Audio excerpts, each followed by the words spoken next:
9 part देखिए, 1 आपका A1 हो जाएगा, 3 आपका A2 हो जाएगा, 9 आपका A3 और 27 आपका A4 हो जाएगा। डी की वैल्यू आपको फाइंड करनी है तो A2 माइनस A1 होगा, D2 minus A1।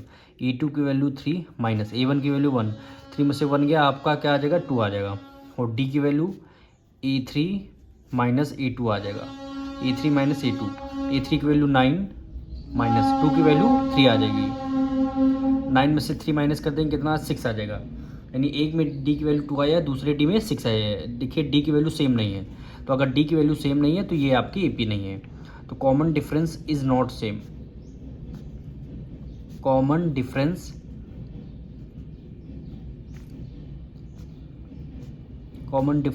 Is not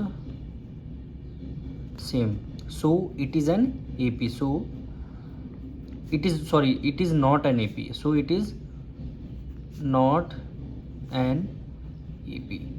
ये आपकी AP नहीं है, तो यही आपका आंसर हो जाएगा।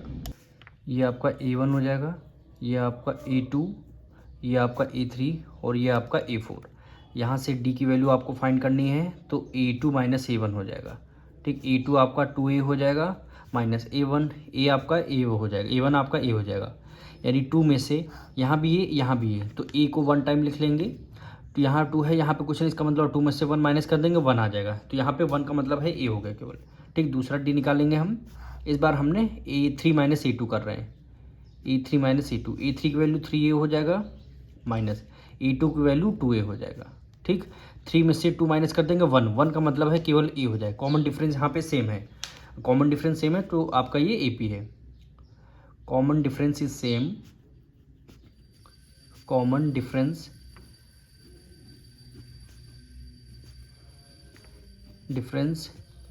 Is same, common difference same, so it is an AP, so it is an AP। ये आपकी AP है। ठीक, A4 तक हो गया है, A5 करना है। तो जब A5 लिखेंगे तो देखिए A हो गया, A2 आपका 2A3 है, यानी 1 1 इंक्रीज होता चला जाएगा। तो 4A के बाद क्या आ जाएगा 5A आ जाएगा। ठीक, अब A6 हमें निकालना है तो कितना हो जाएगा 6A हो जाएगा। अब A7 निकालना है तो कितना हो जाएगा 7A हो जाएगा, क्योंकि ये तो आपको दिख ही रहा है A, फिर 2A, फिर 3A, फिर 4A, फिर 5A, फिर 6A, फिर 7A। तो ये आपका आंसर रहा। अब इसका 11 पार्ट करेंगे। ये आपका A1 हो गया, ये आपका A2, ये आपका A3 और ये आपका A4। यहाँ से D की वैल्यू आपको फाइंड करनी है, यानी A2 माइनस A1। ठीक, A2 की वैल्यू क्या हो गई A² हो गई, माइनस A1 की वैल्यू A हो गई। ठीक, अब इसको आगे सॉल्व करना है। यहाँ A² है, यहाँ पे A है, दोनों में A है, A को बाहर कॉमन ले लेते हैं। ठीक, A² में से A कॉमन ले लिया, बचेगा क्या यहाँ पे A, माइनस है माइनस कर दिया। A को अगर हमने बाहर कॉमन ले लिया, बचेगा केवल ये 1 बचेगा। तो ये आपका D की वैल्यू हो गई। एक और D हमें निकालना है। इस बार हम क्या करेंगे A3 माइनस A2 कर देंगे। A3 A² हो गया, A2 की वैल्यू A² हो गया। ठीक, अब हमने क्या किया A³ है, यहाँ A² है, तो हमने क्या किया A² हमने बाहर कॉमन ले लिया। A³ में से A² कॉमन ले लिया, बचेगा यहाँ पे A बचेगा केवल, माइनस से माइनस कर लिया। A² में से A² कॉमन ले लिया, बचेगा 1 बचेगा। अब दोनों D देखिए, ये वाली D हमारा, ये दोनों D क्या हमारी सेम है नहीं है, क्योंकि A है यहाँ पे A² है। तो यहाँ पे लिख दें common difference is not same, common difference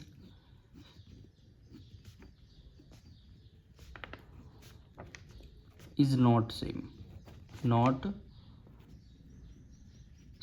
so it is not an AP, it is not an AP।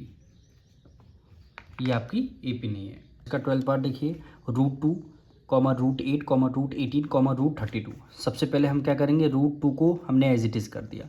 अब √8 के हमें फैक्टर निकालने हैं। जैसे 8 के फैक्टर निकालने हैं तो क्या करेंगे 2 मल्टीप्लाई 2 मल्टीप्लाई 2। देखिए 2 2 ज़ा 4, 4 2 ज़ा 8। हमने क्या किया √2 के अंदर सारे फैक्टर कर दिए। ठीक, ये √8 को हम इस तरह लिख सकते हैं, क्योंकि रूट लगा दिया, 8 के तीनों फैक्टर लिख लिए। अब यहाँ से 2 को बाहर कॉमन में लिया, तो हमने यहाँ पे 2 ले लिया। 2 यहाँ पे देखिए रिमेनिंग है, तो इसको √2 कर दिया। तो √8 को हम लोग 2√2 लिख सकते हैं, तो यहाँ पे हमने यही कर दिया। अब इसी तरह √18 को करेंगे। रूट 18 के हमें फैक्टर निकालने हैं। सबसे पहले फैक्टर निकाल लेते हैं। 2 9 ज़ा 18, 3 3 ज़ा 9 और 3 1 ज़ा 3 हो गया। ठीक, अब देखिए रूट के नीचे सारे फैक्टर लिखते हैं। 2 मल्टीप्लाई 3 मल्टीप्लाई 3 आ गया। 3 को हमने रूट से बाहर लिख दिया और यहाँ पे क्या कर दिया, रूट 2 कर दिया, तो 3 रूट 2 हो गया। कितना हो गया, 3 रूट 2। अब हमें क्या करना है, 32 के फैक्टर लिखने हैं। क्या करने हैं, 32 के फैक्टर लिखने हैं। 2 से करेंगे, 2 16 ज़ा 32, 2 8 ज़ा 16, 2 4 ज़ा 8, 2 2 ज़ा 4 और 2 1 ज़ा 2 हो जाएगा। अब हमें क्या करना है, 32 के फैक्टर लिख दिए, सारे फैक्टर यहाँ लिख दिए। 2 मल्टीप्लाई 2 मल्टीप्लाई 2, 1 2 3 4 5, 1 2 3 4 5। रूट है, यहाँ भी 2 का पेयर बन गया, यहाँ भी 2 का पेयर बन गया। तो हमने क्या किया, 2 को रो बाहर लिख लिया, ये वाला भी 2 हमने बाहर लिख लिया, वो ये वाला 2 बच गया, इसको हमने रूट 2 कर दिया। 2 2 ज़ा 4, यानी कितना आ गया, 4 रूट 2 आया। तो यहाँ पे हमने लिख दिया 4 रूट 2 कर दिया। ये हमने फैक्टर करके लिख दिए हैं। अब इसको यहाँ से हम सॉल्व करेंगे। A1 ये आपका A2 हो जाएगा, ये आपका A3 और ये आपका A4 हो गया। D की वैल्यू हमें निकालनी है, तो क्या कर देंगे, A2 माइनस A1। A2 की वैल्यू 2 रूट 2 हो गई, 2 रूट 2 माइनस A1 की वैल्यू रूट 2, A1 की वैल्यू रूट 2 हो जाएगी। अब हमें यहाँ पे ये देखना है, यहाँ पे 2 है, यहाँ पे क्या है, 1 है।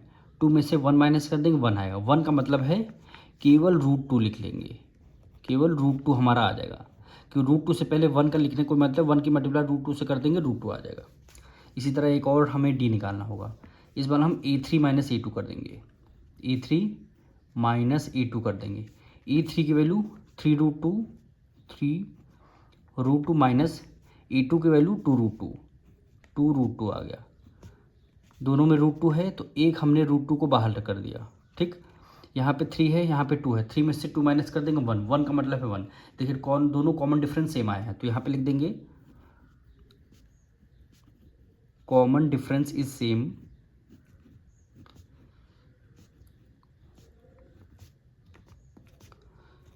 Is common difference is same, so it is an AP। ये आपकी AP है। अब हमें क्या करना होगा, इसके आगे के 3 टर्म निकाल, यानी A4 तक गिवन है, A5 निकालना होगा। यहाँ पे लिख देंगे A5। A5 कैसे निकलेगा, A4 प्लस D। ठीक, A4 हमने अभी निकाला है, 4 रूट 2 आ रहा है, तो यहाँ पे लिख देंगे 4 रूट 2 प्लस D की वैल्यू कितनी हो गई, रूट 2। ठीक, यहाँ पे देखिए रूट 2 ऐड करना है, तो एक रूट 2 हमने कर दिया। यहाँ रूट 2 पे से कोई नंबर नहीं, इसका मतलब यहाँ पे 1 है। 4 में 1 ऐड कर लेंगे, 5। कितना हो गया, 5 रूट 2 हो गया। कितना हो गया, 5 रूट 2 हो गया। अब हमें क्या करना है, A6 निकालना है, तो लिख देंगे A5 प्लस D हो जाएगा। A5 5 रूट 2 आया है, 5 रूट 2 प्लस D की वैल्यू रूट 2 आ गई, तो इसको ऐड करेंगे, कितना हो जाएगा, 6 रूट 2 हो जाएगा। अब A7 करेंगे, यानी A6 प्लस D हो जाएगा। A6 यानी 6 रूट 2 प्लस D की वैल्यू रूट 2 आ गई, क्या आ गई, 7 रूट 2, 7 रूट 2। अब 5 रूट 2, 6 रूट 2, 7 रूट 2। पर क्वेश्चन में हमें क्या गिवन था, रूट 2 रूट 8 रूट 18 रूट 32 के फॉर्म में, यानी रूट की फॉर्म में गिवन है, तो इसको हम स्क्वायर कर लेंगे। ठीक, इसका 5 का स्क्वायर करेंगे 25, 25 में 2 से मल्टीप्लाई करेंगे, 50 हो गया, तो कितना हो जाएगा, रूट 50 हो जाएगा। ठीक, और सुनिए 6 का स्क्वायर करेंगे, 6 6 36, 36 की मल्टीप्लाई हमें 2 से करना है, तो कितना हो जाएगा, रूट 72 हो जाएगा। ठीक, 7 की मल्टीप्लाई 7 से करेंगे, 7 7 जो 49, 49 में 2 की मल्टीप्लाई कर देंगे, कितना हो जाएगा, रूट 98 हो जाएगा। अब सारी आपकी रूट की वैल्यू है, रूट 50, रूट 72, रूट 98, यही आपका आंसर हो जाएगा।